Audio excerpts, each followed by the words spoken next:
Good afternoon, everybody, and welcome to the latest round of the OGRL Coffee Cup here from Mount Panorama, Bathurst, for round number 10. We're getting quite close to the end of our season now, and just 3 rounds to go. We've got 3 season now, and just 3 rounds to go. We've got 3 great championship fights.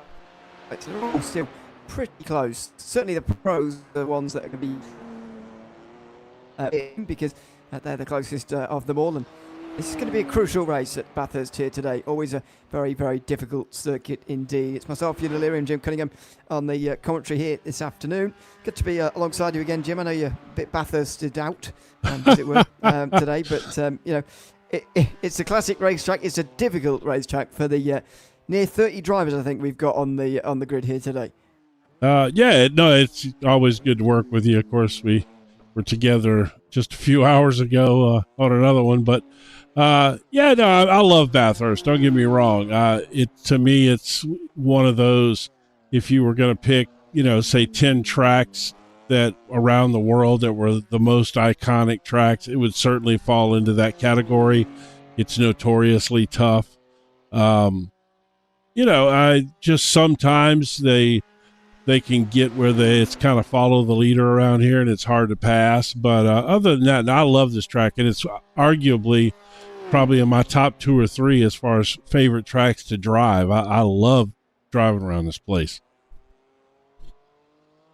Yeah, it's a lot of fun, and so yeah, the racing hopefully will be fitting to that as well. The first lap times are only just coming over at the moment, so we'll go through the championship standings before we give you any times here at the start of the session. It's going to be quite a long time before the laps are done, actually, because 3 laps in solo qualifying for all of these drivers, and some of them do wait. The likes of Bradley Lovings normally wait, for example, to go out there and gives us some entertainment towards the end of the session, so we'll wait for him a bit later. But let's go through the championship standings first. Brian Merriam leads the way in the pros. Lost 3 points last week to Brian Faluna, but is still 3 points in front. Tim Probert is there or thereabouts, so 22 points back. Derek Van Roy, Bradley Lovings, Hayden Young, and Jeremy Cheney all within 53 as well, so pretty close, although especially as you go further down towards the likes of Cheney and Hayden Young, you start to get to drivers who do need big performances in these last few weeks. And Sierra is the last driver who's been here regularly. Sadly not seen any more than 8 for weeks now, unfortunately, in this series. A bit further down from Sean Riley onwards, down the back end of the field. In Pro-Am, we've currently got Justin Dusvace leading by 25 points. Drop rounds in play here, so he can't lose any more than 19 tonight, and he will be the championship leader at the end of today, no matter what happens. Brad Tipwell looking to retain his Pro-Am title from a couple of seasons ago, with, I say, in that 25 points back slot. Hansen 35 back. Claudio 53 back, so again, to start getting some points in the next or 2, actually. Otherwise, he could be out of the final. Prost rounds out the top 5, just in front of Cody Pont. Tom Bright 7th, then Eperno Hanno, William Bailey, and Brian Dukowski round out the top 10. Haven't seen too many occasions this season other than the early rounds, but you can see all the others who have participated this season. And in the AM standings, it's Heath Ollinger who's leading the way by 23 points. Jim Sawyer is just behind in 2nd position. Michael Vester then 3rd, with Nicholas Marshall and John Gardner rounding out the top 5. Ollinger with just a 19-point advantage, and had a great race last week, actually, finishing inside the top 5 overall and gaining some more points on Sawyer. Further back, Brett Basil, Justin Reyes, Scott Carlson, Brian Hoskins, and Marcin Eckel inside the top 10. Most of them have been here relatively recently as well, before you get a bit further down, and those slightly less regular competitors we've got this season a little bit further back. So that's how we're looking on the way in. And let's see how the qualifying session is looking at the moment from Bathurst. Just under halfway through. Brian Faluna leading with a 2:01.3. So go ahead.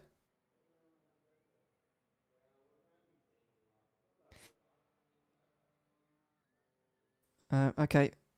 Apologies for my internet. I'm not sure if I can do anything about that, but sorry, Jim, go ahead. We're just 7.5 minutes through this qualifying session. Brian Faluna leading the way. Yeah, I think. Well, of course you got some. Well, there's several fast guys up there at the top. I was watching as we were setting up. I was sitting here watching them do practice, and you had you had Michael and Ryan Merriam were battling back and forth, flipping around the top. And to be honest, they're actually pretty close to the fastest times in practice right now. Let's put we'll put their best times up here so we can get a look at it and see where we're at. But yeah, this is got some. I have no idea how to say this new guy's name. I'm gonna say Kierley is his last name, but apparently he's a pro-am and he seems to be pretty quick.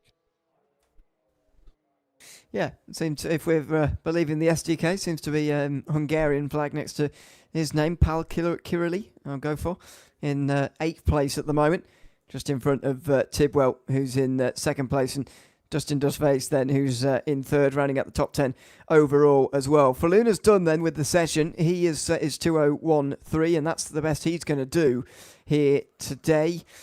Also out there at the moment, Tim Probert about halfway through his lap, and he might well try and improve as well in the pro standings. Bradley Lovings is just on his first lap as well, about at the same point as Probert. So always good that Lovings waits and gives us something to watch in the final moments, because solo qualifying can be a little bit dull. But yeah, glad that he waits, and he does often have a good time for us late on as well. Yeah, he's usually he used to be where he was always right there around the pole, but he took a little time off, and I think he kind of lost that hard edge he had back in the day. He used to be so quick, and he changed cars, and he was always known for driving that the Porsche, and he seems to have gotten away from that in recent seasons. This is actually how I found JP Broadcasting, was this league. I joined this league, and you guys were covering this series, and I got into it, and I enjoyed, my son and I enjoyed watching me race here. And so I contacted the boss man and asked if I could do this with y'all, and I joined up and been doing it for over a year now. Really? Over a year already? Yeah. Yeah. Well, hey, if you'd have seen me drive, you'd understand why commentary is my thing. In fact, I think I did commentate. No, you did. You did. In fact, it was here, and you and James were like, "Yeah, I don't really know why he stopped there." I don't remember. I had some kind of technical thing, and you're like, y'all were like, "Yeah, I don't really know why he stopped on the track right there." And that was my drive. I don't remember that. No, well, I guess you don't. I mean, you only do about 60 or 70 races a month. I can't imagine how you couldn't remember that. Yeah, I know. I wouldn't like to know how many it is. Last year I kept track. I can't remember how many I got to at the end of 2024, but I've not kept track this year, and probably for the best. Yes, probably. Well, you seem to be busier this year than you were last year. I know. That's the bad part. I'm a bit. I know. Yeah, I'm full time though in 2025. Miriam just threw it up to the top. Yeah. Wow. All right. Wow. So 2013 for Merriam, and that looks like it might be par. I think Lovings is probably the only one who now can probably beat him here, coming towards the final part of his second lap now. Bradley Lovings. Yeah, I don't know that he's on pace for that.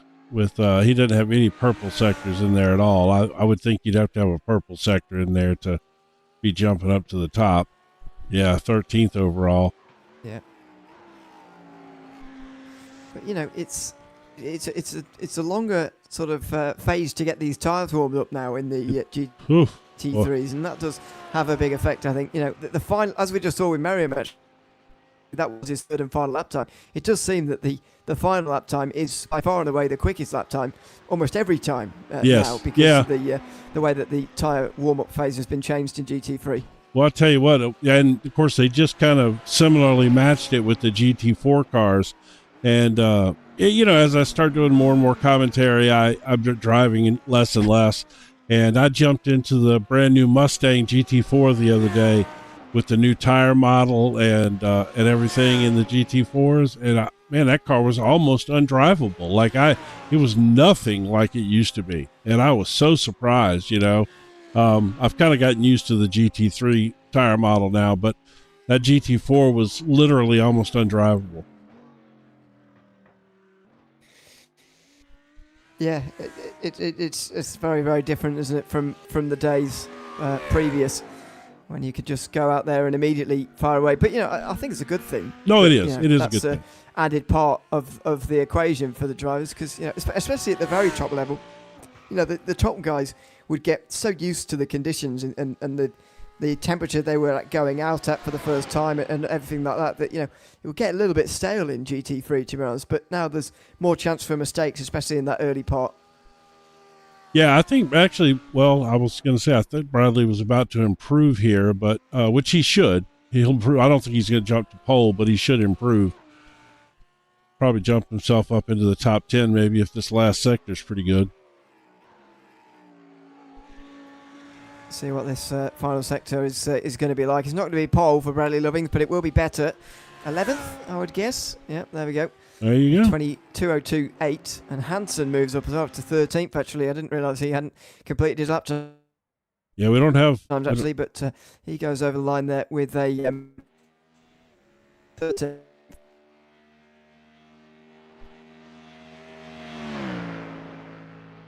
Did we lose you?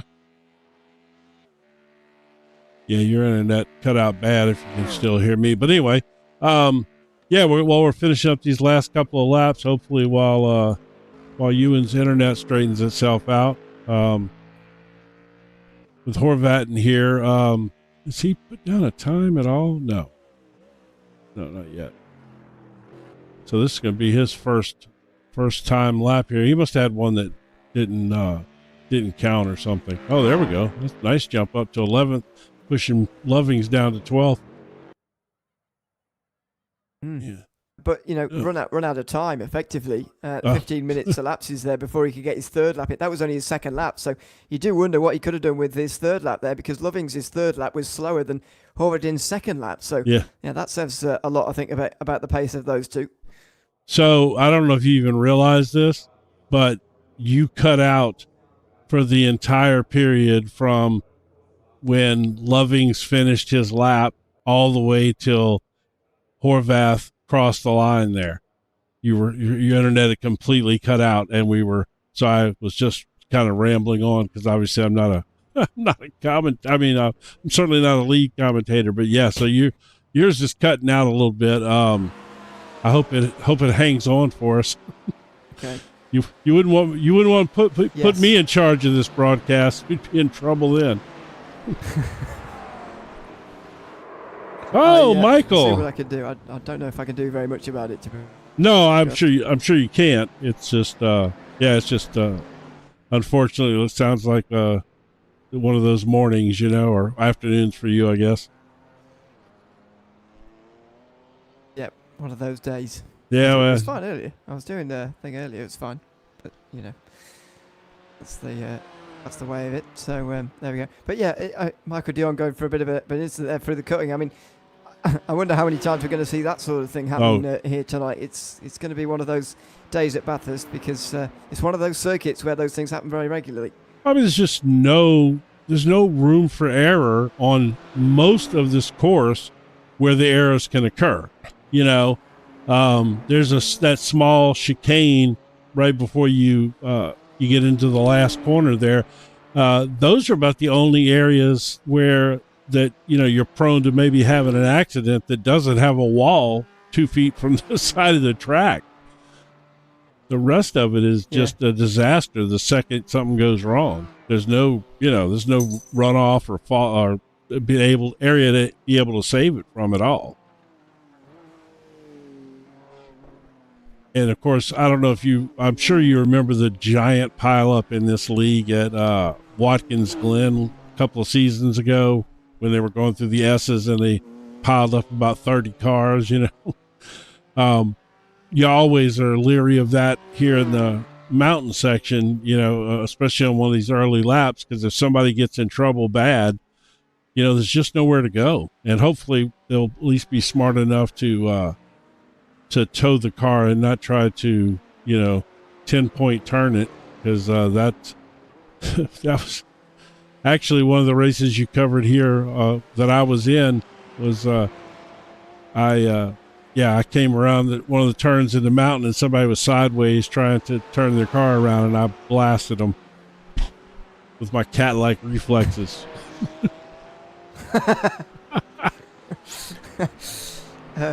Yeah, I mean, all joking aside, we have seen safety cars in the past in this series when there is a real track blockage like that. So I do wonder whether tonight is going to be one of those nights. I don't think you did it with me, but it was Watkins Glen maybe last season or the one before. But yeah, it was a real pile-up over the top of the hill at Watkins Glen when it gets very narrow over the top there. If there is a track blockage, we will see something like that. Oh, that's Ryan Merriam. Seems like the fast guys, are running off the track here. Whoa, that was a good place to park. It sounds very similar to what James and you said about me that time. I'm not really sure why he would stop the car there. But no, I mean, I was not on the broadcast for that one, but that was after I was commentating with you guys. So I was watching that particular race, and yeah, that was horrible. It's like 30 cars piled up in the S, going up through the S's up the hill there. Yeah. It's it can happen very easily, certainly at tracks like this. So let's hope that we get away without that here today. We'll bring you the grid when we get to the end of warm-up, by the way, and into the race. Just a 5-minute warm-up session before the race. But based on what we saw in qualifying, it's going to be a pretty close one, I think. I mean, the pro guys were all very, very close together. Yes. With a couple of exceptions, and so it's going to be, I think, a good race for the win. But the thing that you've mentioned before, and I think I'm right to, is about the passing. How easy is it going to be to actually make those passes here today is going to be the key. Yeah, I mean, most of the passings either going to occur on the, on the final stretch here with it right there going into, whoa. But we're going into the, either coming out of down the front straight after turn one, they're going to be able to draft and potentially pass there. And I think the best passing zone is probably going into that last chicane area there after you've come down the long straightaway coming off the mountain. That's probably the best because you got a heavy braking zone right there at the end of a long straightaway. All right, let's get rid of that. And that's the end of the warm-up session. But yeah, that is going to be what we look out for here tonight as we have a look at the starting grid here for this race. Ryan Merriam takes the pole ahead of Brian Faluna by less than a tenth of a second. Tim Probert and Michael Dion will be on row 2. It's Sean Riley who's 5th, with Bradley Tidwell, the Pro-Am pole sitter, in 6th place, and Justin Dusvay 7th. David Vimroy, Hayden Young and Jeremy Cheney round out the top 10, with Damien Hoverton and Bradley Lovings on row 6. Those two, of course, setting late lap times. In fact, Lovings didn't even get to his... Hoverton didn't even get to his last lap time. Pau Kierley, who was on pole for a brief time in Pro-Am, has sipped to 3rd. He'll be 13th overall alongside Adam Hansen. Alexander Claudio and Will Bailey will share row 8 ahead of Tom Bryce and Heath Ollinger, who is on pole in the Am field. Michael Vester is 2nd in the Am field, and Quentin Price rounds out the top 20 overall. Brian Dukowski and Jim Sawyer then are next ahead of Pernod Hanno and Nicholas Marshall, who are on row 12. And at the back of the field, it's John Gardner, Brian Hoskins and Scott Carlson who rounds out the field. Only Jeremy Cheney hasn't got himself onto the grid. Hopefully he starts the race because he qualified inside the top 10 there as a pro driver. But we're not going to be short on pro drivers, that's for sure. It's going to be at least 26. Yeah, he is going to start from the pit lane. So 27 will start this race, but not entirely sure why Cheney has made that decision to start from the back. Probably because of the mountain. I'm assuming that Hoskins is probably an amateur. Do you happen to know that? It does not seem to be classified here. I'll try to fix that. I'm assuming. Yeah, we'll try and fix it throughout the. I'll have a look, but yeah, let's. We'll get the grid away and we'll get the race underway. Indeed, here for this one in a moment. And out of the final corner they come. The green flag waves. Green flag on the mountain, and Ryan Merriam brings them to the green flag in the third last round of the OGRL Coffee Cup here this season. Side by side into turn one between Dion. Oh, and Faluna did go off circuit. I thought they might make contact, and yes, he has gone wide there. He was contact with Michael Dion. It was a battle there, and he flashes the lights furiously. He drops now down the field, as does Tim Probert. He will not be pleased about that, Brian Faluna. No, we'll go back and get a good look at that in a second here. Yeah, he was clearly extremely agitated there. We'll see whether he has a reason to be as well, as when we look back with Michael Dion in second place. That was who the contact was with. So Merriam leads and Faluna down the field in 11th, or now 10th, as they can see him go through in the green Porsche. It's a big gap for him to make up now, and of course a day when he can't really afford to be losing points to the likes of Ryan Merriam. Of course he does have a decent drop round, Merriam, so it's difficult to gain points anyway, but this is a part of the season where Faluna can't drop any points because he's already missed a round, so he has got to this race will count. He's got to get as far up the field as possible. Yeah, I mean, the good news is he's got time. The bad news is it's Mount Panorama, and it's you only got about half the track where you legitimately can pass somebody, short of somebody making a mistake, Yeah.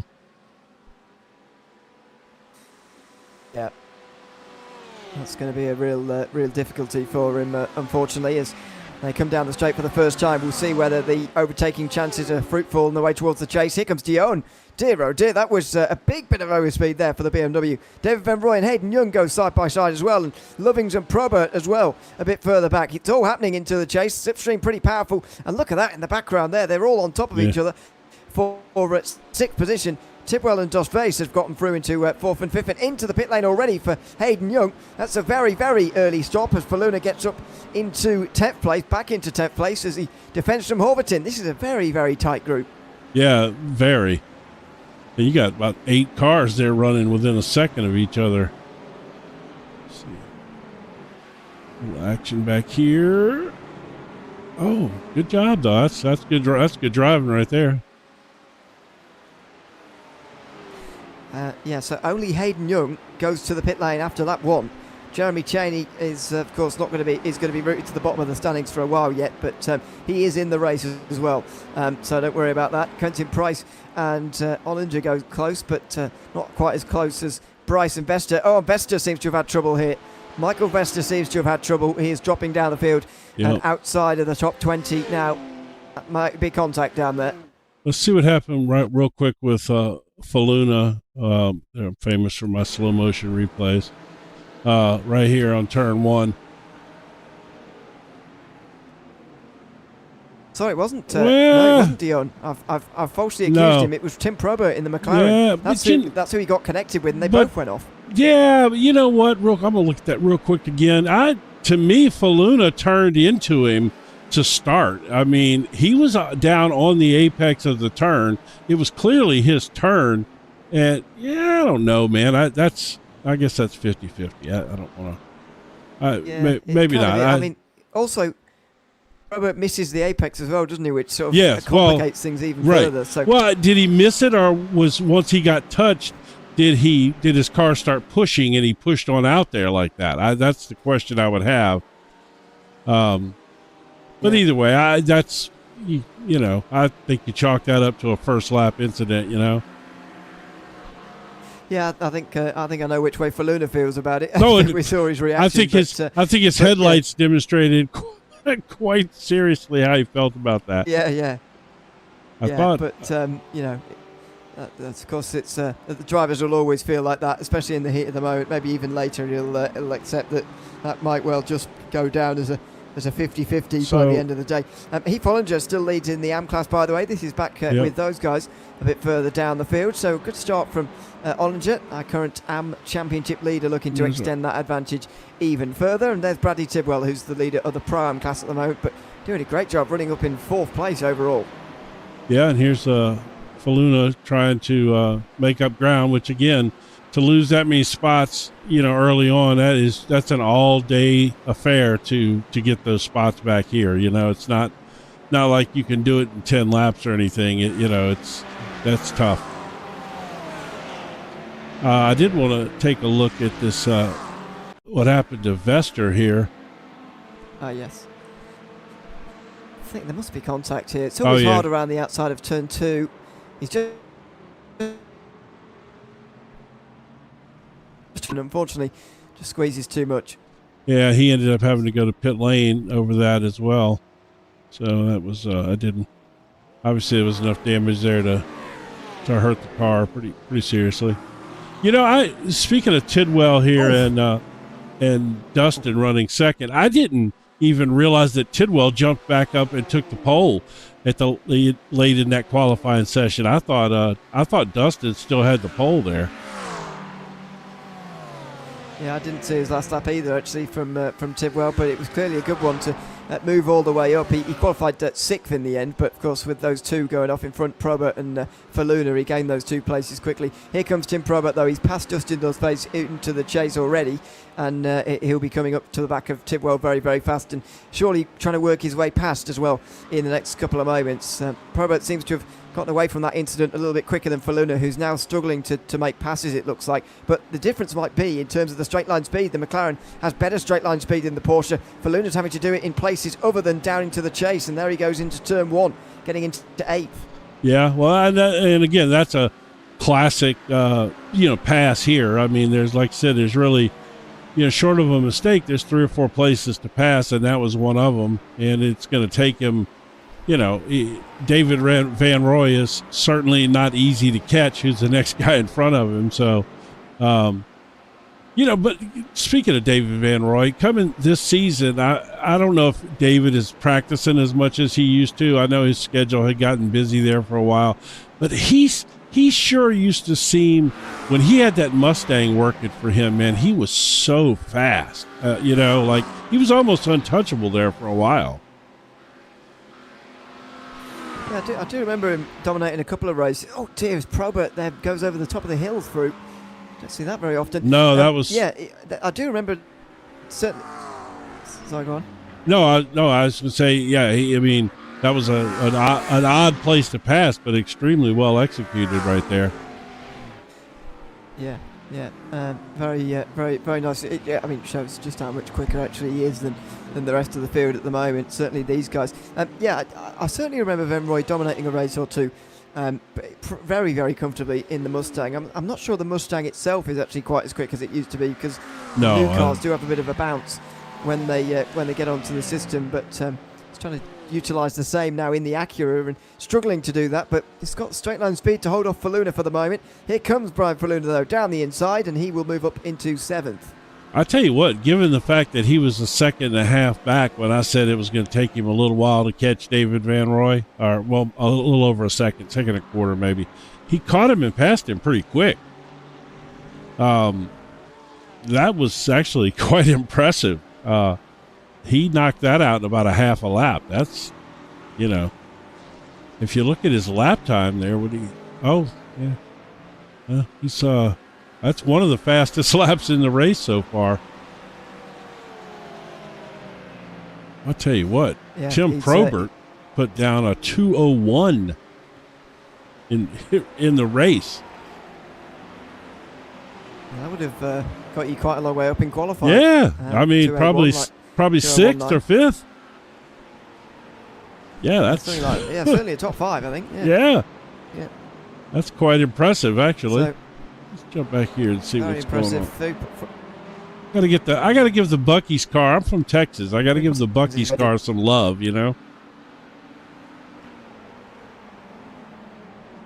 Is that what is that? Well, it's it's basically like the world's largest gas station, and they're a chain now, but they're mostly in Texas, and they're starting to branch out. But I can't even begin to tell you how big they are. The inside is like if you know what Walmart is, they're huge, and they just have everything in there. And they, like gas pumps wise, they probably have like 60 gas pumps at each place. I mean, they're huge, and and they're really known for their extremely clean restrooms. So for travelers on the highways, it's a great place to stop because they've got clean restrooms and food, and it's a thing. Like, people go there and they spend like an hour and they're just shopping. That sounds like hell. I say I knew you. Yeah, to you, I would not surprised that you said that. No, they're really. I mean, you can get in and out fast if you just want to get gas and leave. That's fine. But when you're traveling and you need to go to the restroom, it's nice to have a good, clean, really clean restroom. So this Dustin, how you say Dustin's last name here? How that's a selling point. Well, it is, believe it or not, Dos Vase. I'm not familiar with him. He's must be newer to the series since I have done other races. But yeah, he seems to be pretty fast. Yeah. I can't remember when he joined first, but he's certainly done all of this season as Justin Dos Vase. Certainly wasn't with us when we started broadcasting OGRL a year or so ago, or more now actually. But right. But yeah, running well in Pro-Am and in this race as well, 6th place. But he's got pro drivers queuing up behind him. I'm not sure how long he's going to be able to stay here for. Well, and he's fallen. He's a second behind or so behind Tidwell. But the problem is, like you said, he's got pro drivers lining up behind him, which is if you start driving in your mirror, Tidwell's going to take advantage of that with his experience and will probably open that gap up a little bit. I'm really expecting Faluna to put a move on him here soon. Yeah, but the Porsche's just not fast in a straight line against anybody. He's in the slipstream at the moment of that Ferrari, but it's very difficult to get anywhere if you're in a bad straight line speed car. A little bit wide from Dos Vase, but even that can't allow Faluna through. No. It's effectively giving Faluna the chance to stay ahead of the guys behind him, but he can't get too close at the moment to Dos Vase. Here's his chance. Overtake now, though, he might be able to. There's the mistake out the final turn, and he goes through into 6th position. Yeah, it looks like he's going to make it work now. Yeah, that was a timely mistake on Dustin's part there to open it up for Brian.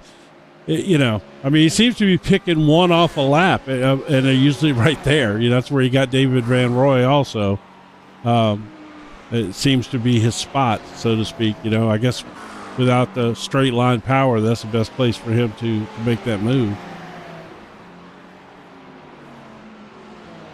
Yeah, we've seen it a couple of times now, but that's the thing at Bathurst, isn't it? Sometimes you are just waiting for a mistake before you can properly make a pass. As Tom Bryce here is looking to try and make a pass on Heath Ollinger.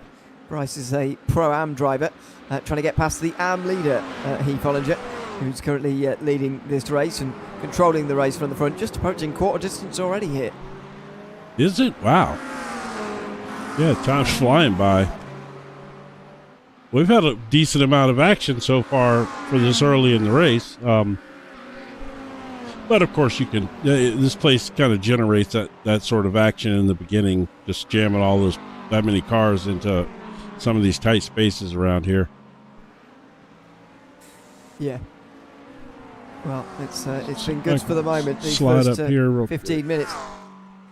Dos Vase is under pressure from Van Roy now, and I think the floodgates are going to open here. Here goes the Acura, very close, door to door between the two of them. And David Van Roy is going to come through on the inside into the chase into 7th. Bradley Lovings, by the way, not part of this group anymore, and Horvatin's off the back, so I wonder whether those two have made contact somewhere. Well, we'll stay right here with this for a second, and I'll look and see if I see anything. I saw him drop down at the final corner, maybe last lap, but not sure what happened, why there was any sort of incident there, if indeed there was one. But Lovings has certainly dropped to 12th, that much is true, from this top 10 position which he was in earlier. Yeah, Oh, here we go. Yeah, it's not going to be good. Right behind, by the way. Inside curve. Oh, to hit him? Spin and Oh, I think he kind of might have touched him, but that was a good job staying off of him, I have to say. Yeah. It's funny because, you know, James is famous for Porsches doing the Porsche things, you know. Apparently, what is he driving? Is he driving Lamborghini? Yeah. So apparently the Lamborghini does similar things. Well, I mean, when you clip the inside curve like that, it's that'll very get difficult to avoid. Yep, absolutely. Well, Brian Faluna's moved past Bradley Tidwell in live pictures, by the way. This is a few moments ago when he passed to Justin Dos Vase into 6th position, but he's now up inside the top 5, and it's clear that Faluna and Probert actually are both a lot quicker. The problem for them both is that I'm not sure they're that much quicker than the front 3. And so the fact that they've given them a 4-second and 7-second or 8-second head start respectively, Probert and Faluna, the fact they've given those 3 a head start like that is going to be, well, it's going to mean it's going to be difficult for them to gain any more places in this race now. Yeah, it's certainly going to be tough, you know, short of, extended pit stop or something, or, you know, some kind of, you know, not getting in and off pit road fast enough or something like that. It's going to take probably some of that at this point. Let's go back and see that real quick. I am interested to see how he got by Tidwell there. It's just, I think he actually got good in this place, really. Tidwell probably deciding that this is not a fight to have at the moment. There's too long to go and too much to expect to keep him behind, so it's the sensible thing to do. No, absolutely. I mean, you don't, you know, all you're going to do is bring Dustin back in on you. Oh, he's not doing the same with Emroy. No, he's not at all doing the same. No, he didn't. I think because he knows that the Dos Vase is right there behind. He needs that. He wants that buffer between him and Dos Vase. You got to think that's probably what that was all about. Yeah, I guess so. Yeah, and you know, it does make sense that you would want that as well, because it's such an advantage keeping a driver right behind you like that, in the way of the guy who's chasing you, but. You don't want to compromise your own race, trying to keep that buffer as Kirley goes a little bit wide there. Lovings closes in on him over the top of the hill, back down through the dipper. Lovings trying to regain some of those places he lost in his spin not so long ago. Yeah, he seems to, you know, he's got it gathered back up, and his tires have probably by this point cooled off a little bit enough to, you know, to have some grip again. You know, initially when you spin like that, you're going to have... your tires are going to be a little angry for a lap or so. Yeah, you've got to just be careful with them for a moment. Thankfully, the track temperature not too high today, just 25 degrees Celsius as Lovings comes down the inside here. But no, that's too late for Kirley. He tried to hold him off, but there effectively. He basically, Bradley kind of forced him into that, you know, made him brake so late that he kind of forced that error out of him there. Yeah, so track temperatures, it's not too bad at all, really, considering, well, I don't know what time of the year this was set in, but yeah. End of August.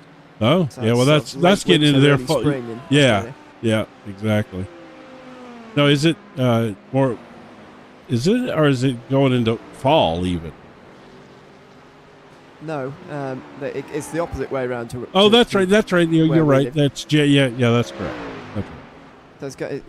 It does go into autumn for us, but presumably that means going into spring for them in Australia. So not that it's really cold in the winter either, but anyway, side by side between Dukowski and Sawyer. And Dukowski staying into 17th position with that one there. Moving ahead of Jim Sawyer. Heath Ollinger still leading the race in the AM class at the moment by a second and a half, and there he is. But Dukowski getting ahead of Sawyer. As who's that dropping down the field very quick? Alexander Claudio has towed back to pit lane. He might have made an error over the top of the mountain. Yeah, he did have an error. Let's see what happened there. best angle to mount here. Oh, Oh. the back end's already knocked off of it to start with. Oh. Yeah. And he's trying to get on the traction. He's given himself more damage, and he thought, well, instead of trying to get it turned around. Oh, no. That's what you don't do right there. Oh man, I had flashbacks of my accident I was telling you about earlier right there. That was it. I mean, That's exactly how it happened. It was almost the worst thing to do, though, wasn't it? Sort of No, pulling it in the is. middle of the road. You know, it's not being good. It's not good being on the racing line like he was, but he pulled forward only a few meters, and then he was right in the way, and there was almost no space either side for anybody to get through. Thankfully, he did do the correct thing and tow back to pit lane pretty quickly, but that could have been pretty nasty, as Tim Probert is back in traffic again. He's already pitted, and so has got to make a lot of overtakes now. Jim Sawyer, the latest one. Sean Riley is also pitting, by the way. He'll have to work his way through some of the same traffic pretty soon. So, Probert's pit was that was a scheduled pit stop. That wasn't. He's inside the pit window. I think so. Okay. I think so. Well, he may have decided that this was the best move for him because maybe he can get an undercut potentially on those top guys. We said he had to do. Ooh, that was loose right there. Potentially he had to do something to get his to try to catch up to those guys since he spotted them that big of an advantage like that. So maybe that was just, maybe that's a good plan. But yeah, running in traffic is not a good plan. No, exactly, and that's always the danger when you pit early like this. I do understand the strategy, why you would have wanted to get out of traffic like that, but you can't afford to have traffic like this. Sean Riley is also pitted for quite a while, but and early as well, but he's in a lot less traffic, in 13th place at the moment, and a couple of seconds up to Quentin Price, and then he's got 10 seconds, so that's the smart way to do it, really. I think Probert should have waited a few more laps, really, and then gotten out into a gap like this instead of being in a big group, which is what he ended up doing.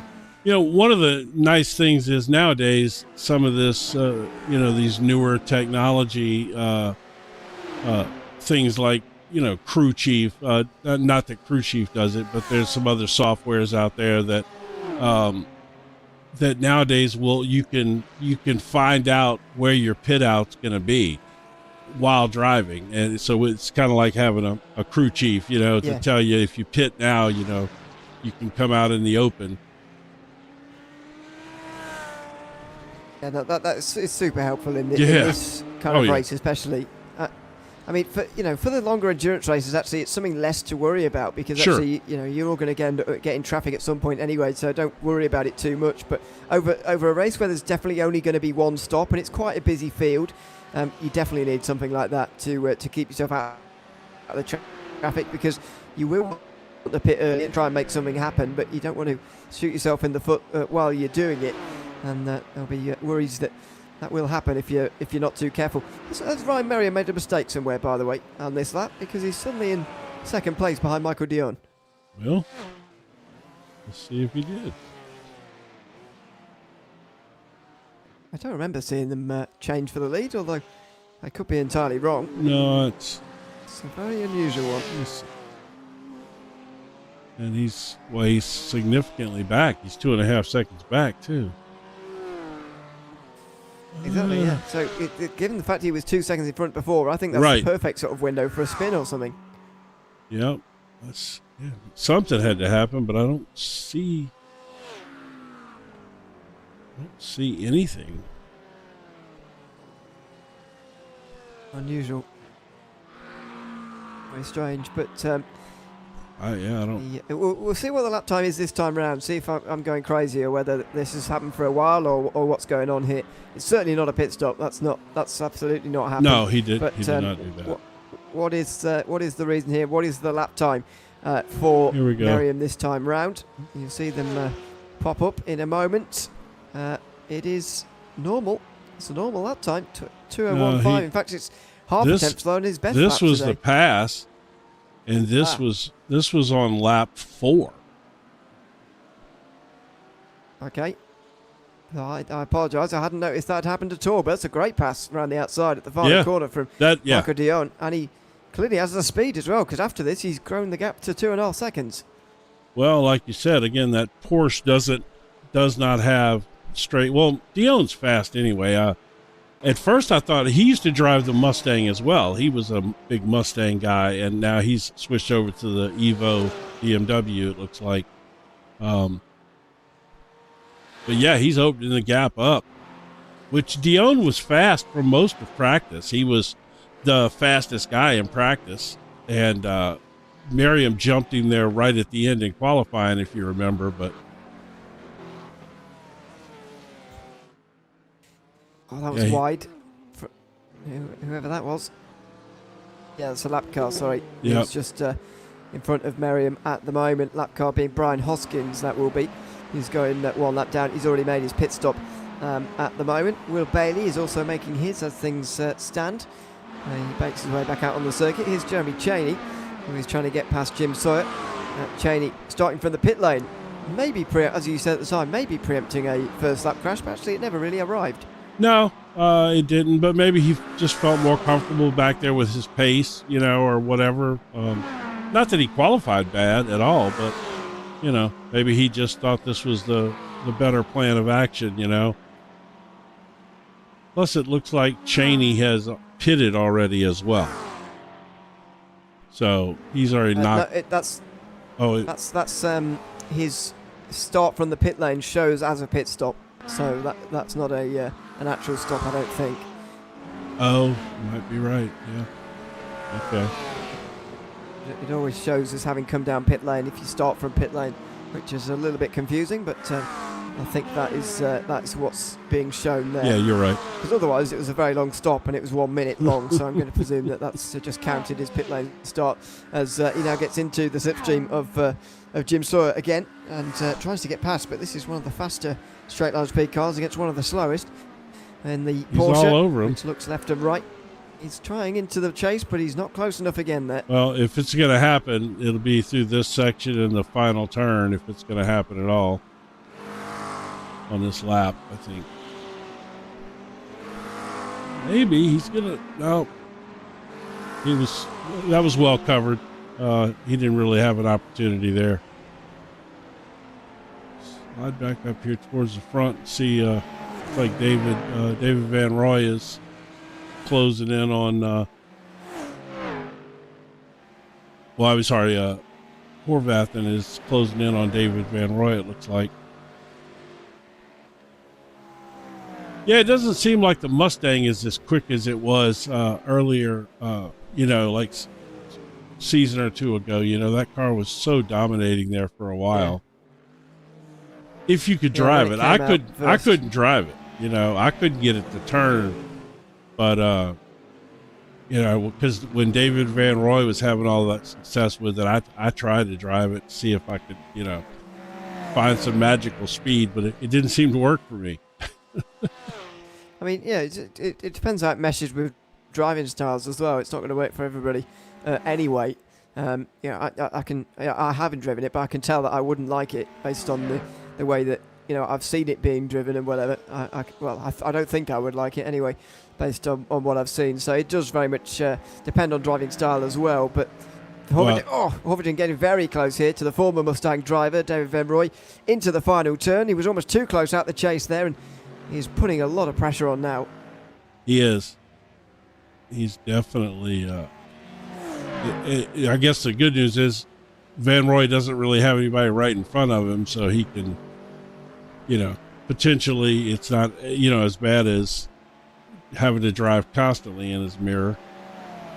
I don't know. Something happened with Brian Hoskins. I'm going to just go look and see what it was. That looks like it might be a self-spin, maybe.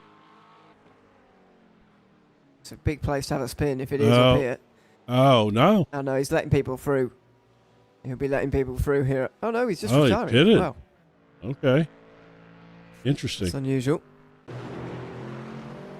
Yeah. Unfortunately, Hoskins is not in our in anyone's standings at the moment, so I can't tell you where to put him in the field, but it looks like it won't matter anyway. No, I'm going to stick him in AMS, though, just based on his pace, and if they just so he has a classification, and they'll tell us if it's not accurate. hopefully we'll see him again next week. We'll be live, by the way, next week from the Hungaroring for the penultimate round of the season.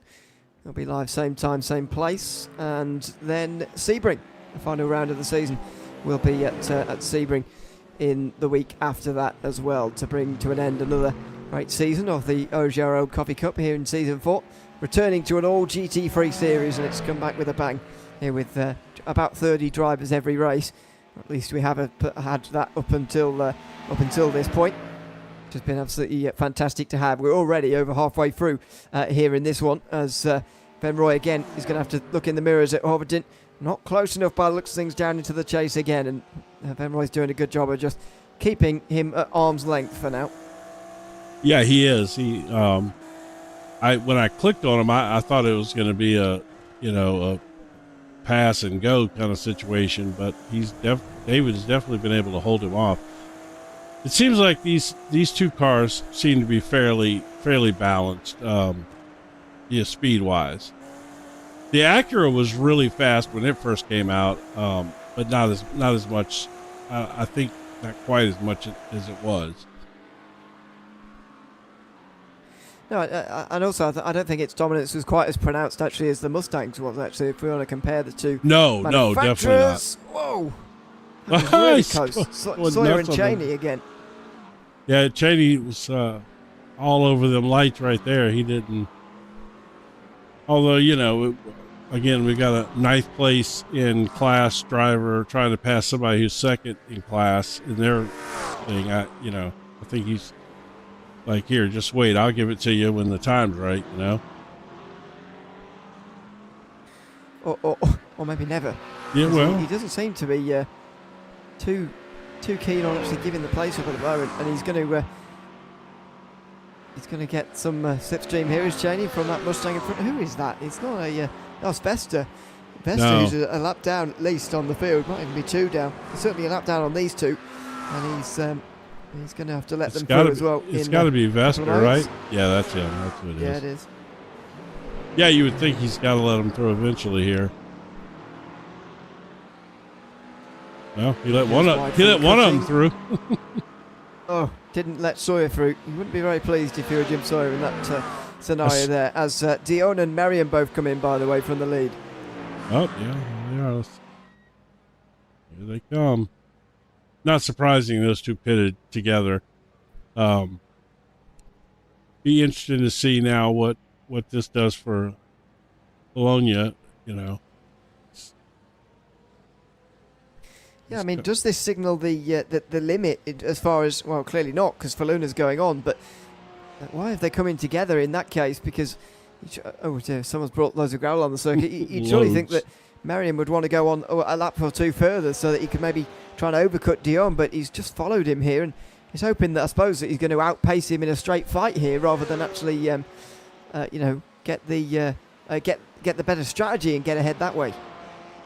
Yeah, maybe he wants to, keep his eye on his opponent. I'm not sure. That's be interesting to see. So they came out. Where is Dion at? Okay, they're still nose to tail here.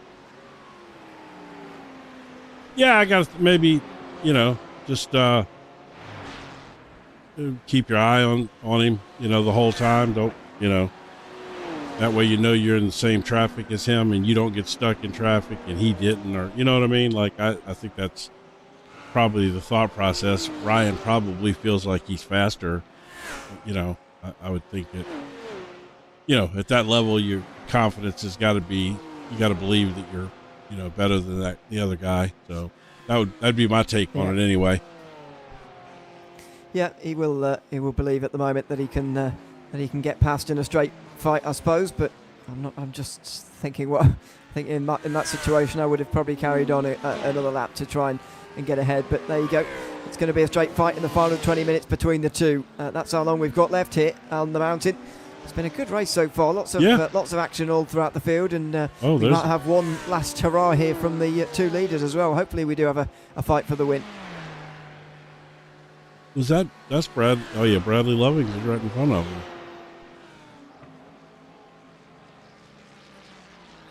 He's not stopped yet, of course. No, but that's so he's significantly, If you look at, considering he's about to get past,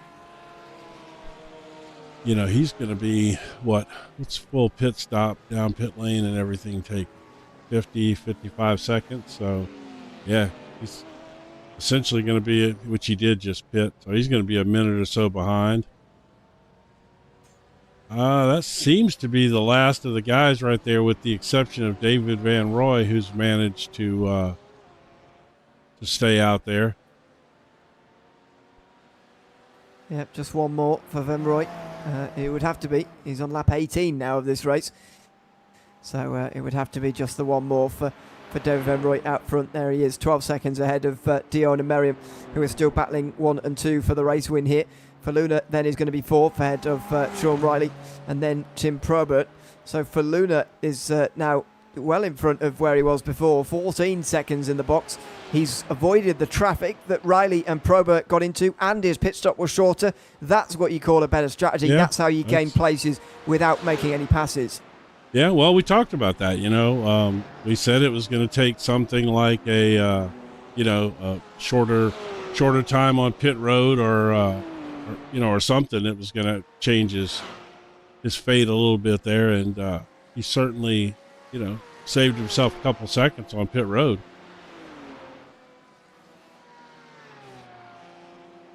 Dion's pit stop was Dion's pit stop was almost 5 seconds slower than Faluna's. Yeah, it's big gaps, isn't it? Yeah, surprisingly big differences. I wonder whether Dion actually took 4 tyres in that case to do 19 seconds. Still feels a little bit short for all 4 tyres. It does. Yeah, maybe that's what the difference was there. I'm not entirely sure though. Yeah, I think, and he's, seems to be slightly opening it up on Merriam a little bit here. I mean, I would say a second gap between these two, that's a pretty decent little gap. Van Roy's in now with pit, which, no surprise, he was the last one out there. Sometimes, though, that extra stretching and an extra lap can help, too. It means you can take a little less fuel, you can have a little bit faster pit stop, and, maybe basically do a little undercut there. Or overcut, I guess that would be. Yeah. See where it's these kind of circuits where you action those kind of things. I mean, we're going to see a lot of them next week, I would imagine, at the Hungaroring as well. You think this circuit's difficult to pass on, then haven't seen anything before next week. True.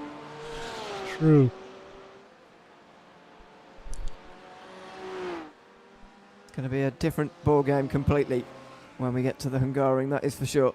But let's see how we go as Cheney comes down the inside of one of the McLarens there. I'm not sure these aren't battles for position, so the tower will go slightly strange for a moment. It was Heath Bollinger. Heath Bollinger, who's just been passed, so in overall positions you can see Bollinger's a lot further back now, isn't he?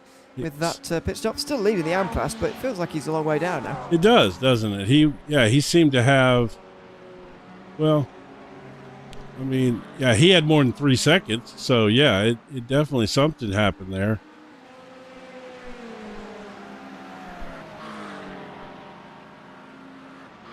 Oh, nothing really weird. But no, I don't know. Nothing weird in the pit stop times or anything that would indicate, he had some sort of issue. Maybe there's just the fact that there's no cars in between them. Maybe that's what it is. So it's a big difference to last week, where Bollinger was getting a good finish overall as well as winning the AM class. He's not going to get a great overall finish here, but as long as he finishes ahead of all his rivals again, he will continue to extend his championship lead, as he has started to really do as Bollinger in the last few weeks. In fact, the last time he dropped any points, Bollinger, was in the first half of the season. So we've had a week off, of course, in the middle of the 2 6-race portions. You get one drop week for every 6 races. So the 12 races sliced into 2. and yeah, it means that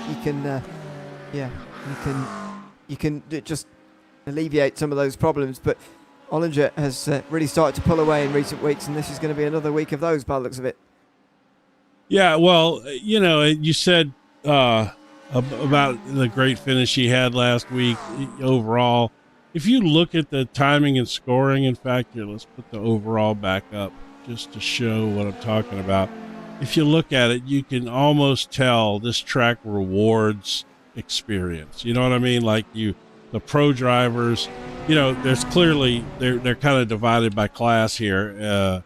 And I think that is just an example of how tough this place is. The lesser experience, potentially not quite as skilled drivers struggle more here than the experienced pro type drivers, and this track reflects that, I think, whereas some tracks, you can get around okay without having the experience, if that makes sense.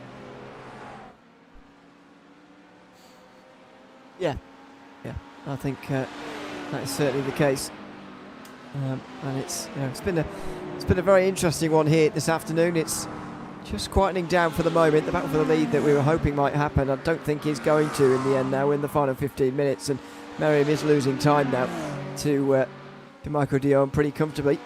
Other battles around. Damien Horton has finally got past David Van Roy, who's all the way down in 7th after his late pit stop.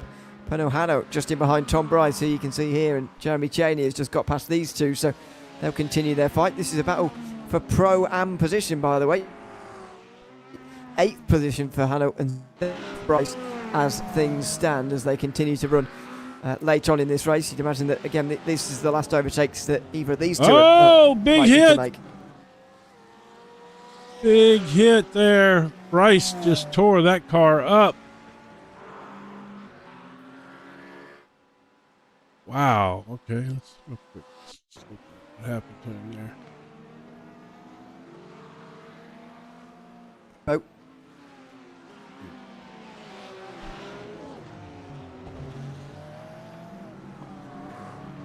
Well, he held his brakes and towed. That was smart. Yeah, at least he did that, but just lost the rear end, unfortunately. Backed it in, and I think actually the damage actually looks worse than it is, or at least I thought that when he made contact with the wall, because I don't think it was very hard contact with the wall actually, although the bodywork did disintegrate. Clearly though, the fact he towed back to pit lane immediately there suggests that either he was scared, as he say, of getting in the way and just towed quickly for safety reasons, or he realised immediately the damage was bad. Yeah, it's hard to say. I mean, I know that, like I said, back in the day when I was racing regular in this series, they that was always the pre-race instruction. If you crash on the mountain, just tow back to the pits. You know what I mean? Not to cause a bigger issue. So I would say that there's a good chance that could have been what he did there. But it was a pretty decent little hit, though. I mean, he clipped it pretty good with the back end there. But the wing was still on it, though, right? Yeah, the wing. The rear wing wasn't, was it? Oh, it was? Oh, well, then probably towing back was the best option anyway, because inevitably all you do is wreck again without the wing, especially if you're not sure if it's there true. or not. I mean, often you do actually see the wing, or sometimes I should say, in our racing, the wing is aesthetic more than actual. On our side, sometimes it is missing when they've actually still got it in terms of real downforce for themselves. So that can be a disparity sometimes, but yeah, it's probably the safer thing to do, as you say, anyway. And it's not a bad ruling actually from those series that do run this circuit to just instruct to tow immediately, just in case anything else goes wrong. Adam Hansen, meantime, has gone off, and he's lost 4th place in Pro-Am to Will Bailey as a result of this latest incident for him. Let's see, I think it shows he just had an off track. Let's see if he spun it. Oh yeah, it's gonna come around. Oh, he got the wall. Yeah, as well. he did get the wall. Be curious to see if his steering wheel's okay there.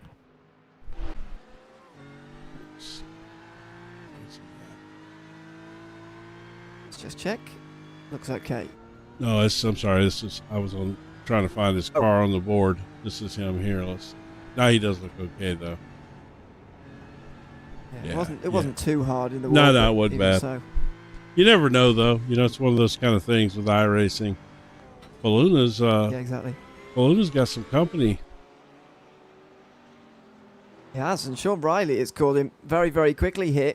I'll say quickly, but impressively, I think, is probably more the word. Less than 10 minutes to go, so there should be 5 laps to go, including the one that they've just begun now here from Mount Panorama. So Michael Dion is within 5 laps of a great victory here, and Ryan Merriam is within 5 laps of gaining one singular point over Brian Faluna at the end of the day, extending his championship lead from 3 points to 4. I mean, that's a pretty tight battle to be this late in the season. I mean, literally hinging on, which is another reason that Faluna was probably so upset early in the race when he got shoved off track or whatever that situation was, depending on whose point of view you look at it from. But and also there's probably a pretty good chance that Faluna is going to defend the heck out of this position right here.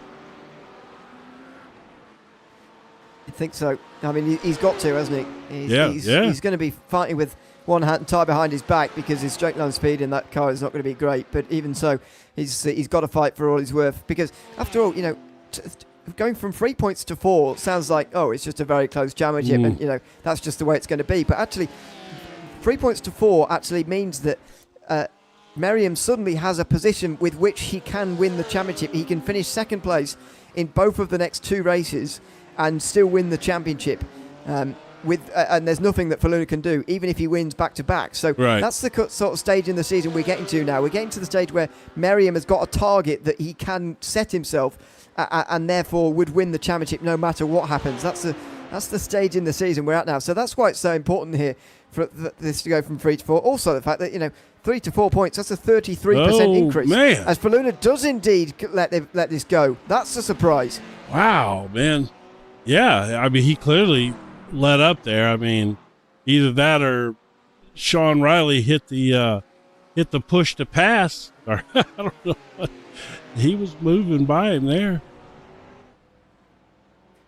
Well, that is a strange one. Very. We were just previewing there that Faluna would fight with it all he's worth, but then he just let that position go on his own accord there. Not entirely sure what his motivation for that is. The other side of that is you got a guy pressing you that hard. The last thing you want to do is have an incident and end up finishing, 8th or 9th or something. You know what I mean? Maybe that was his thought process. Let's make sure I hold on to as much as I can get, because clearly Riley was pressing him pretty hard, and this is the kind of place that if you start driving in your mirrors, it can go wrong, pretty quickly. We'll keep an eye on that though and see what happens. We'll go back here and take a look at Bradley Lovings. Seems to be trying to work his way up a little bit.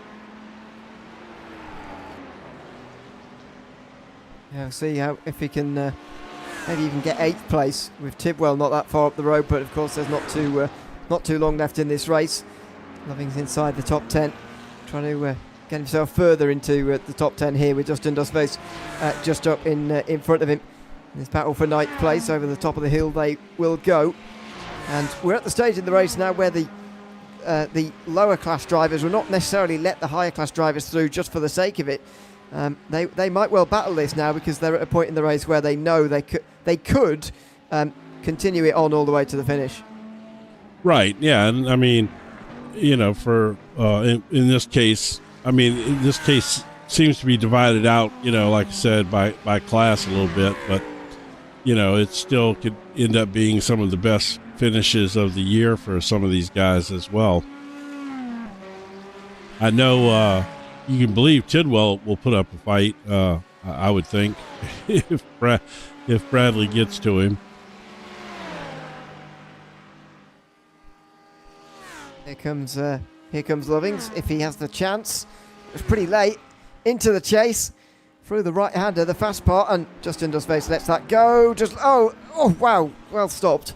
I thought Lovings was going to go across the grass there, very very very fast indeed, but he gets away with it, pulls it up in time, and there he goes.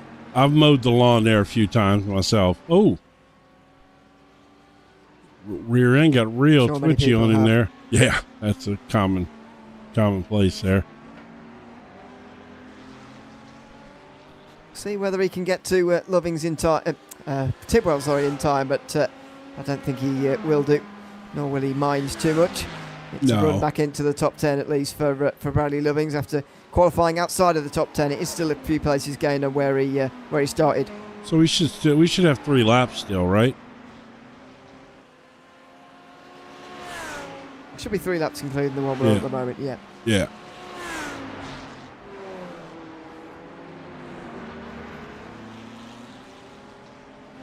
It's just 1.3 seconds between Dion and Merriam out front at the moment.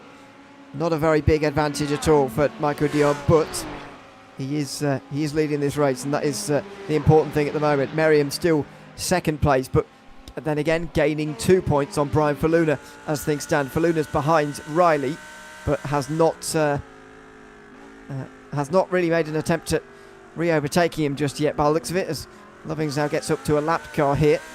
This is not for position. This is not Tidwell. This is Brian Jakowski. Brian Jakowski, yeah, with the Bucky's car. Further back.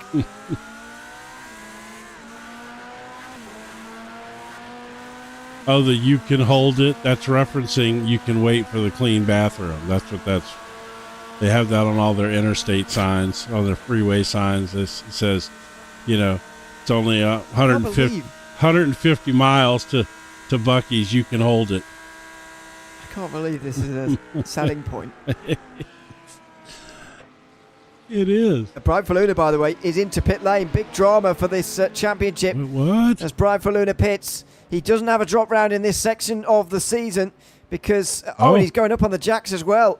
That might have been an error. He might need a lap or two of fuel if this race has gone a lap further than he was expecting, but he shouldn't have taken tyres there. And where is he going to drop to overall here? There's 10th place. Bad. Pau Kirley is going to come past. It's going to be outside the top 10, is it? Is Kirley going to get past? Is that him there? Hard to tell at the moment. He's right there. That's Kirley. So it's 10th place for But him. Faluna's going to be on cold tires. Well, true. Yeah, I mean, that could end up biting him in the hiney. Cold tires. If he starts trying to push here, he could really put himself in a bad situation. What was that? Did he just under fuel, I guess? He must have. That's the only thing I can think of at the moment. Under fueling and then forgetting to uncheck the tyre change. Yeah. So that could be very, very costly indeed. The gap could go from 3 to 11 points at the end of the day, which would mean 2 top 5s for Merriam in the final 2 races would be enough, even if Faluna goes back to back. It's looking very good now for Ryan Merriam in this championship, even if he isn't going to win this race. Tim Probert, meantime, gets past Sean Riley, who's really slowing down here towards the end. I wonder whether he's out of fuel as well, because this is a very, very slow lap from him. Or is he just coasting around so that he can make it here? Does he stay to the left? Nope, he's going to carry on. And, let's hope he's got enough fuel, because Horvatin's just there, but he'll take that 4th off him if he's not quick enough.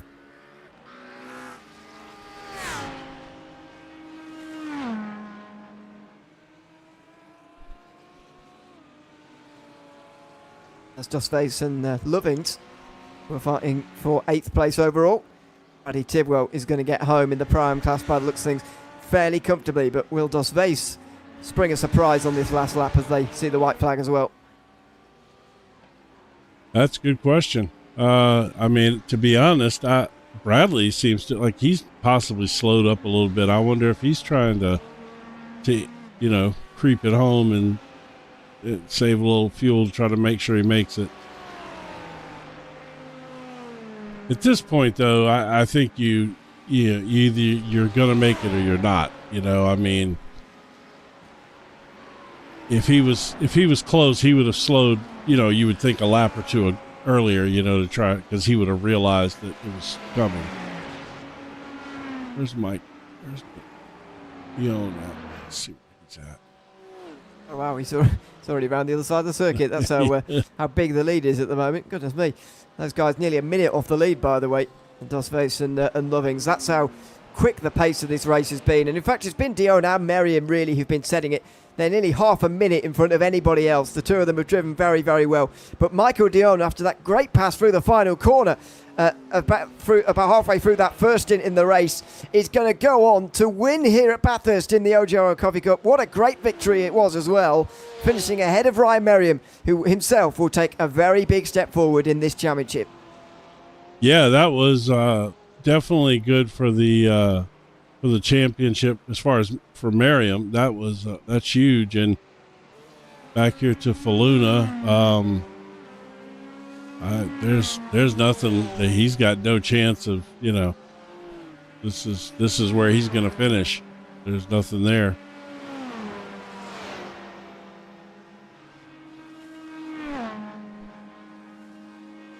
So 10th place it will be. 8 points lost.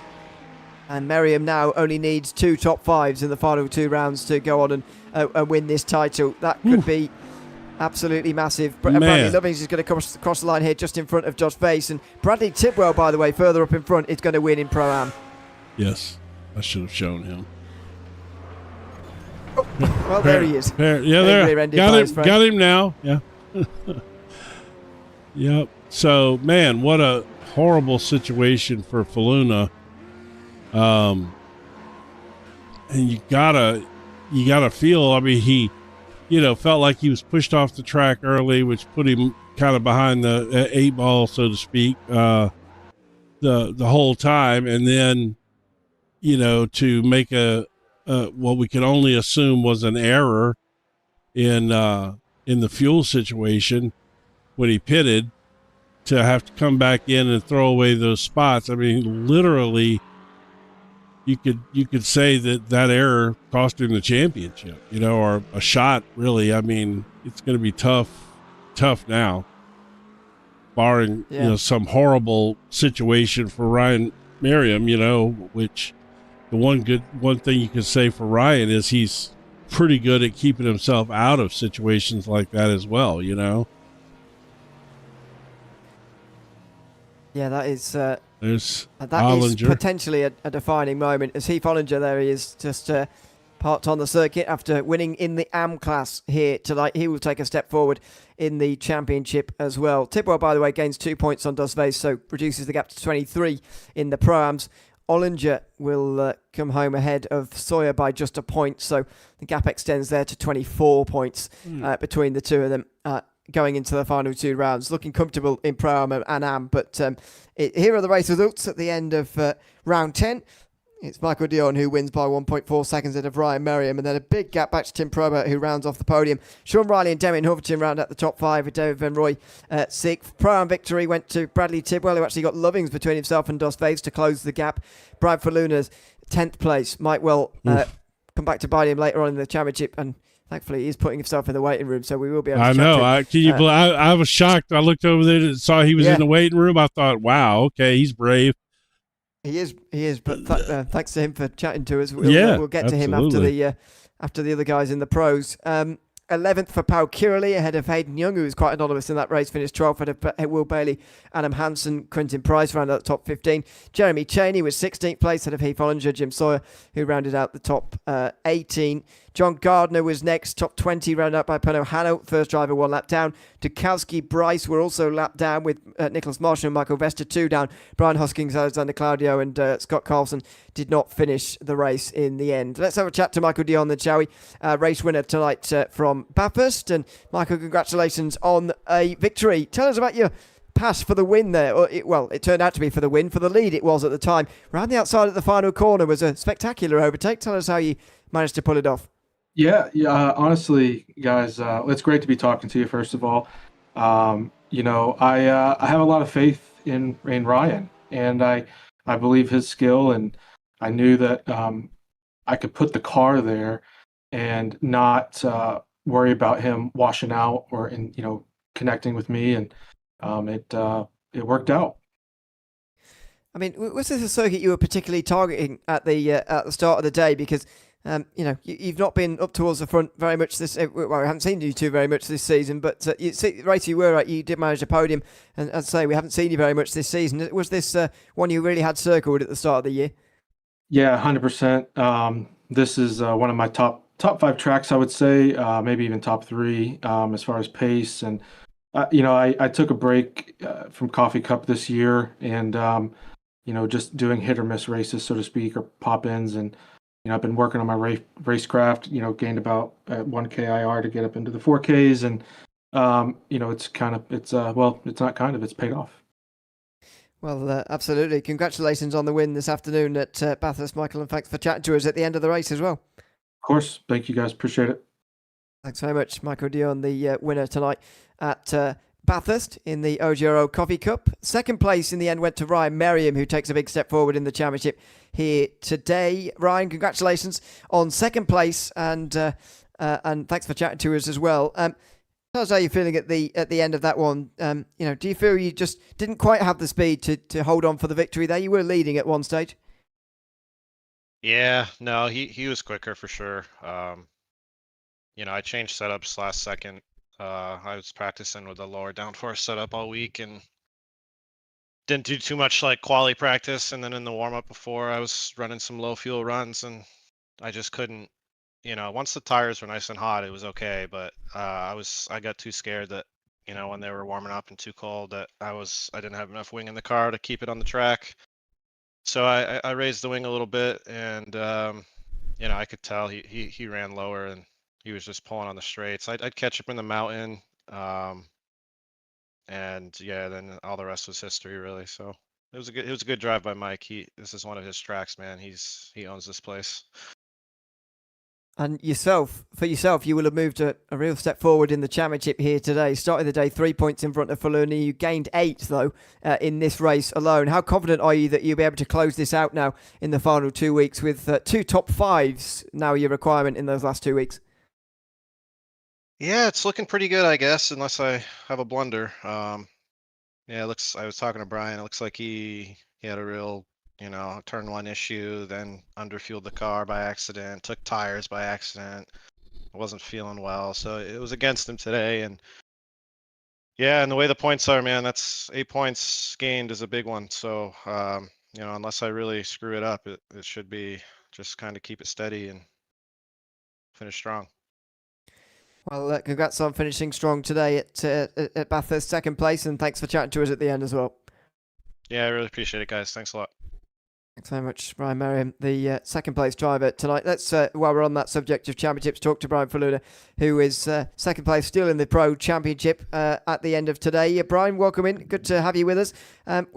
We were just hearing from Ryan there. You were saying to him a bit of a sort of one of those days here at Bathurst for you today. Tell us a little bit about the start, first of all. We'll start at the beginning with your incident with Tim Probert. What's your view on that?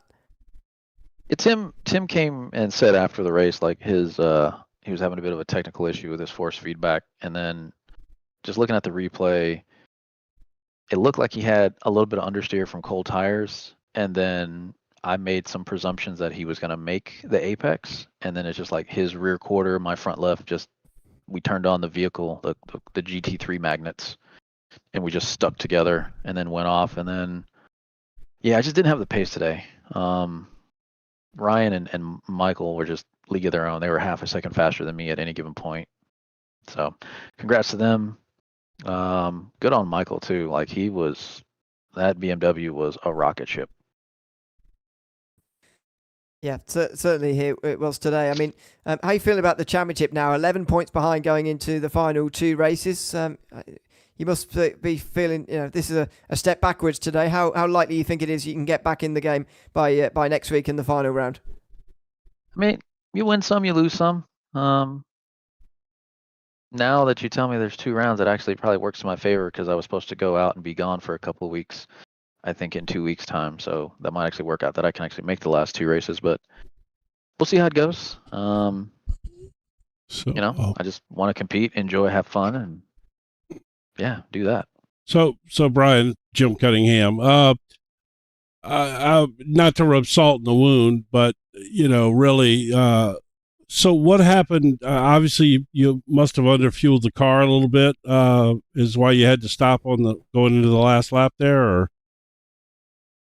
Love-hate relationship with caps. I set it to overfuel. Yeah. And when I came out of the pit, I was good. It was like 0.2 at the end. I was like, great. All right. And then the very next lap, it was like 0.6 underfuel. You need to pit. And I was like, I don't want to curse, but I was saying some curse words. Right. And then I tried to fuel save, and and then I went in, and I was so angry that I didn't uncheck the tires. Mm-hmm. So I took 4 tires and half a gallon of gas. Oh my goodness. Awful. Yeah. We figured when we saw the car go up on jacks, we figured that had to be an accidental thing. I hate to see that for you, but I just wanted to clarify that is what happened. It was an underfuel, and that's it. I hate that for you, but it's certainly not over yet. You just have to get in there and dig deep now. Yeah, certainly. We'll see what the last. I don't even know what the last 2 tracks are. I think I heard someone say Sebring and something else. It's Sebring and Hungaroring in the other way around. So Hungaroring next week, and then last round Sebring. Yeah. Okay, so we'll go from like high downforce to like low downforce. That'll be interesting. Yeah, Sebring's always a fun one. I've always enjoyed that track. Hungaroring, I don't have a ton of experience at, but we'll see. Same thing with like Magny Cours. I had no experience at that, so maybe it's better that I don't know the track. I seem to do better when that happens. Yeah, maybe. Well, it makes you drive extra laps, is what it makes you practice a little more too, though. You're 100% right, Jim. 100% right. Yeah. Well, thanks for chatting to us, Brian. As I say, and I'm sure we'll see you again next week. Yes, you will. Thanks very much, Brian Faluna, who. Finishes 10th place tonight, 8 points lost for him. I have to say, great attitude there, I mean, really. Yeah. I would not have been anywhere near that nice about the whole thing, Yeah, no, fair play to him for coming to chat to us, because, it's probably a difficult afternoon for him in this championship. We've seen that with the comedy of errors he's unfortunately had. Let's chat to some of the guys from the other classes now, shall we? Pro-Am winner Bradley Tidwell can now join us as well. Brad, welcome in. Congratulations on a race victory here tonight. If I'm not mistaken, in the Pro-Am class, your first one since round 7. Which was the Barcelona round. Just tell us how this one was for you. It looked pretty tense because Justin Dustface was not that far behind you for most of the day. Yeah. Well, hello, good morning, and thank you. I believe it is my first since race 7. This race was very tough. The first half is just a lot of fun. Keeping it right next to the walls, maximizing everything. But that second half, once the tires fall off and my brain got so tired, because this is a really tiring track, I kept making those mistakes where I could see Dustin really catching up. So, it was intense with Dustin being only a couple seconds behind for about that whole time. You will have therefore closed a bit of a gap in the championship, 2 points gained. Your mate Brad Loving's doing a good job to give you an extra point there. But 23 points now, the gap. Do you think that is still too far for you in the final 2 rounds? I'm not going to hold my breath, but anything can happen. Anything can happen. Just takes one decent mistake from Dustin, and he'll be 15 places back. While I don't hope it happens, it's possible.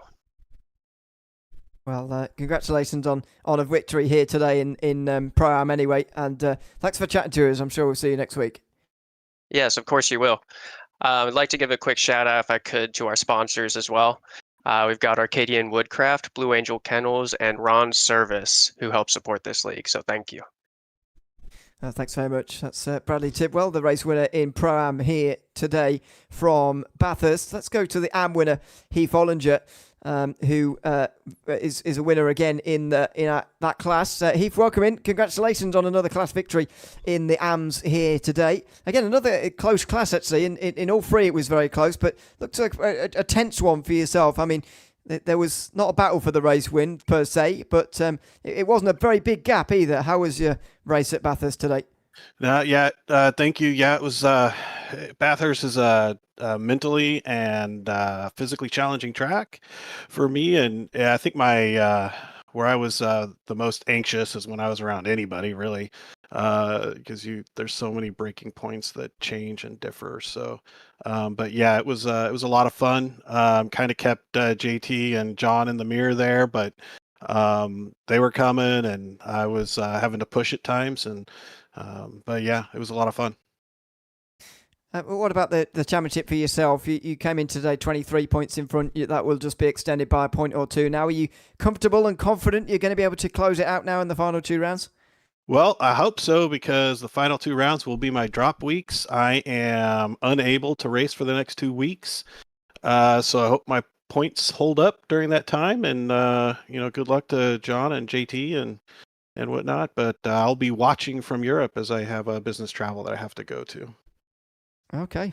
Well, how dare they schedule a business trip right in the middle of this championship? Well, I was give only me your boss's number. I'll make a call for you. Right. I was only going to miss 1 week, and then there was the skip week they did for that thing, and so it moved a week out. So I was like, oh well, 2 weeks. But yeah, so I actually looking forward to the trip, but I'll be watching, seeing if my points hold up. But yeah, it should be good.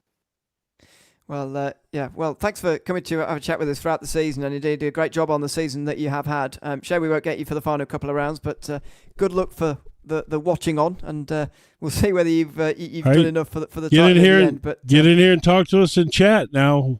So yeah, I'll try to do that. Yep. It's middle of the afternoon it will be, but anyway, that's right. Thanks for chatting to us again, Heath, and we'll I'm sure see you again soon at some point. All right, thank you. You guys have a good one.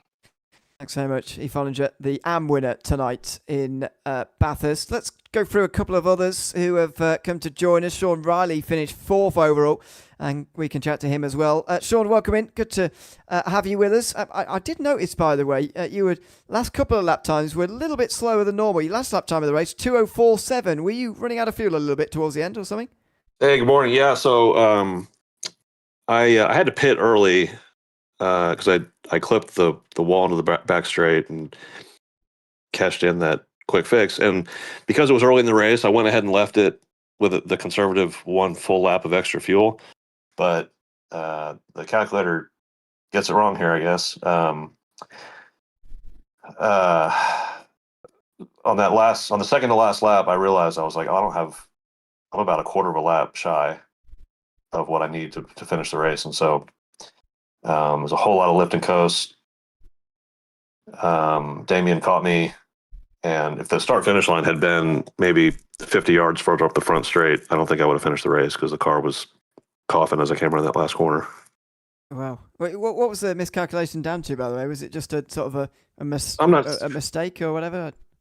Well, I guess on one hand, I guess the earlier you pit in the race, the more risky it is to rely on that calculator, I think. What calculator are you using, just out of curiosity, so people will know, Just the stock iRacing one, like the race engineer. Okay. I left it in a lot of races, you can cut it down to like 0.2 laps extra fuel and save yourself a second or two in the pit stop. But I left it I knew I was pitting early and it would be risky to do that because the leader's pace could change a little bit and then that would make the race go a lap longer. So I left it at a full extra lap, and I got past one car on the back straight, like with 3 laps to go, and I was like, "Oh, he let me by. Interesting. I wonder what's wrong with his car." And then the next lap, I was like, "Oh, that's why I too am out of fuel." Well, I never trust the iRacing one, to be fair. So I don't know how to navigate. It seems to have gotten worse. It worked well last season for me, oh, right. But maybe my pace is not consistent enough. Maybe that's the problem. Well, I reckon they've made some changes to it because before, when it very, very first came out, they were overcompensating massively, and you'd put way too much fuel in for the amount of race that was left. So I wonder whether they've cut that down a bit and maybe even gone the wrong way. It could be, yeah. With that, yeah. So So anyway, but there's a mystery for us to solve in the next 2 weeks. But thanks to you for chatting to us, Sean, at the end of the race today. Congrats on 4th, and I'm hoping, sure, we'll see you again next week. Yeah, that's the plan. Thanks. Thanks so much. Sean Riley, 4th place overall. And one last driver to have a chat to, Demian Horberton, who gets a top 5 at the end here today. Demian, welcome in. Congratulations on a top 5 in the Mustang. A mixed race for yourself, if you don't mind me saying. Towards the back end of the top 10 in the first part, and finally managed to work your way through. Just how were you able to get through the field and eventually end up in the top 5 today? I mean, just kept it clean. I had the pace in practice. Didn't do my 3rd lap in qualifying because I was just late to the sim, and then just tried to not get incidents and kept the pace up. I absolutely burned up the tires with the last 5 laps to go and got really lucky with others having incidents and running out of fuel. But that's it. You have to make the least mistakes.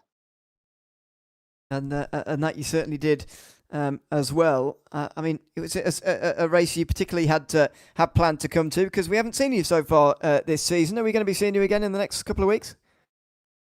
For Hungaroring, no. But for Sebring, definitely yes.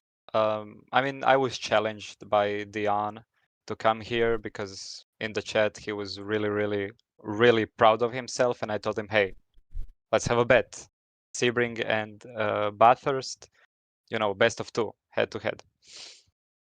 So I had to show up for this. He beat me in this one, so we'll see how it will go. I need to know what's the bet.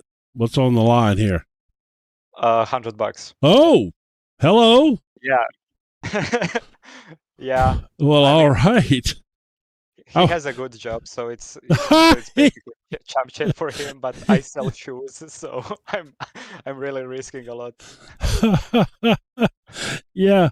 Oh, I really expected to hear something. I don't know. I didn't expect to hear $100. That's awesome. I mean, it was.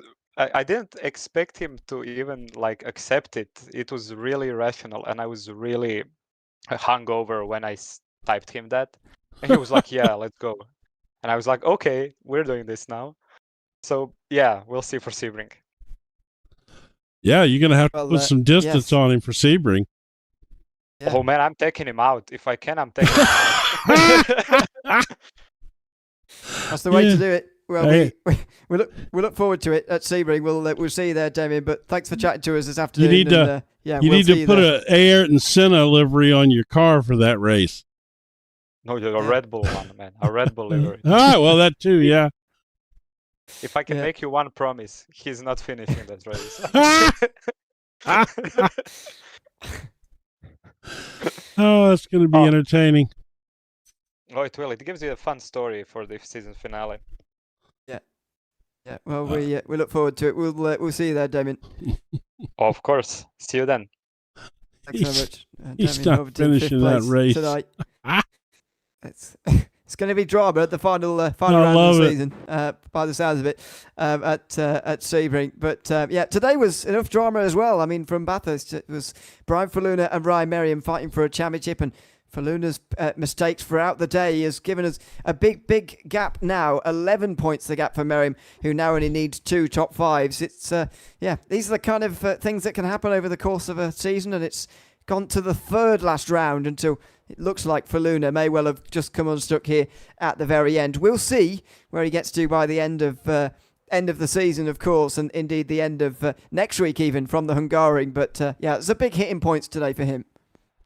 Yeah, that was a tough blow. It's really, really hard to watch that happen the way it did. He didn't lose it on the track. It was an error with the fuel calculator. But I mean, that's all part of it, I guess. That's as much a part of it as what you can do on the track. You can win and lose races in the pits, and clearly that fuel calculation hurt him pretty bad there.